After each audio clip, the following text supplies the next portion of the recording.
నమస్తే welcome to ANR studios. ముందుగా ANR studios ప్రేక్షకులందరికీ రాఖీ పౌర్ణమి శుభాకాంక్షలు. ఆగస్టు నెల రాగానే అన్నదమ్ముళ్ళు అక్క చెల్లెళ్ళు అందరూ ఈ రాఖీ పౌర్ణమి కోసం ఆతృతగా ఎదురు చూస్తూ ఉంటారు. క్యాలెండర్ చేతిలో పట్టుకొని అసలు ఈ రాఖీ పౌర్ణమి ఎప్పుడు వస్తుంది, ఎప్పుడెప్పుడు మా పుట్టింటికి వెళ్ళి మా అన్నకి మా తమ్ముడికి రాఖీ కడదామా అని ఆతృతగా ఎదురు చూస్తూ ఉంటారు. సోదర భావానికి సోదరుడు సోదరి వాళ్ళిద్దరి మధ్య ప్రేమకి గుర్తే ఈ రాఖీ పౌర్ణిమ. ప్రతి సంవత్సరం ఆగస్టు నెలలో ఈ రాఖీ పౌర్ణిమ వస్తుంది. ఈ రాఖీ పౌర్ణమినే జంధ్యాల పౌర్ణిమ అని, ఇక శ్రావణ పౌర్ణిమ అని కూడా పిలుస్తారు. రాఖీ పౌర్ణిమ గురించి కథలు మీకు తెలుసా? ఇప్పుడు మనం ఈ వీడియోలో రాఖీ పౌర్ణమి అనేది అసలు ఎప్పుడు మొదలైంది, దీని వెనక ఉన్న కథలు ఏమిటో తెలుసుకుందాం.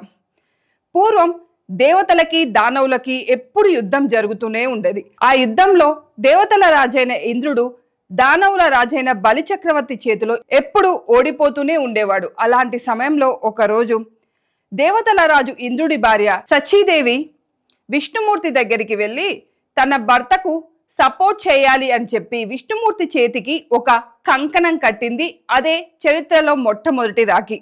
ఆ కంకణం కట్టించుకున్న తర్వాత విష్ణుమూర్తి నేను ఇంద్రుడికి సహాయం చేస్తాను అని చెప్పి, ఇక మీకు తెలిసిన విషయమే, వామనుడిగా వెళ్ళాడు. తర్వాత ఈ జరిగిన విషయం అంతా మీకు తెలిసిందే. ఇక అదే చరిత్రలో మొట్టమొదట కట్టిన రాఖీ. ఇక ఈ రాఖీ గురించి మహాభారతంలో మరొక కథ కూడా ఉంది. మహాభారతంలో శ్రీకృష్ణుడు ద్రౌపది ఇద్దరు స్నేహితులు. చిన్నతనం నుంచి వాళ్ళిద్దరూ స్నేహంతో ఉండేవాళ్ళు. అలా ఒక సమయంలో శ్రీకృష్ణుడు తన అష్టభార్యలతో కలిసి ఉన్నప్పుడు ద్రౌపదీదేవి కూడా తన చెలికాడి దగ్గరికి మాట్లాడుకోవడానికి వెళ్తుంది.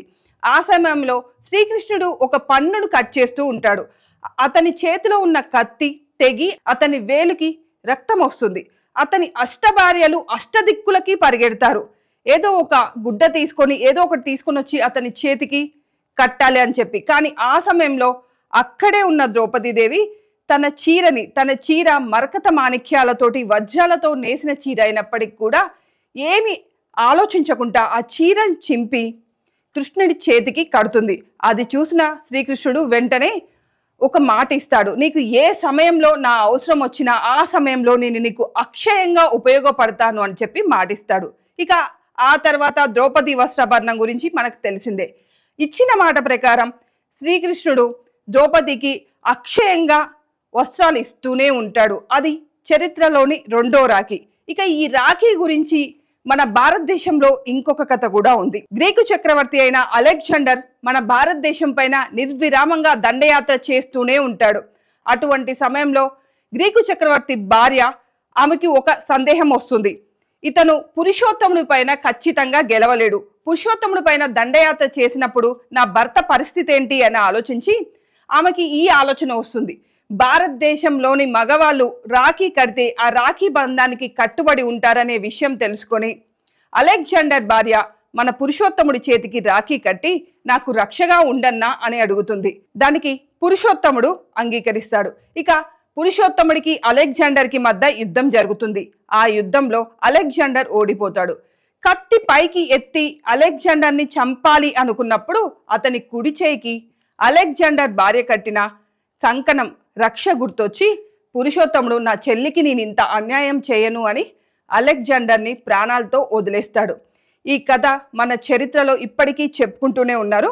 సో ఇవి రాఖీకి సంబంధించిన కథలు. ఇక ఈ రోజునే శ్రావణ పౌర్ణిమ రోజునే జంధ్యాల పౌర్ణిమ అని కూడా చెప్పాను కదా.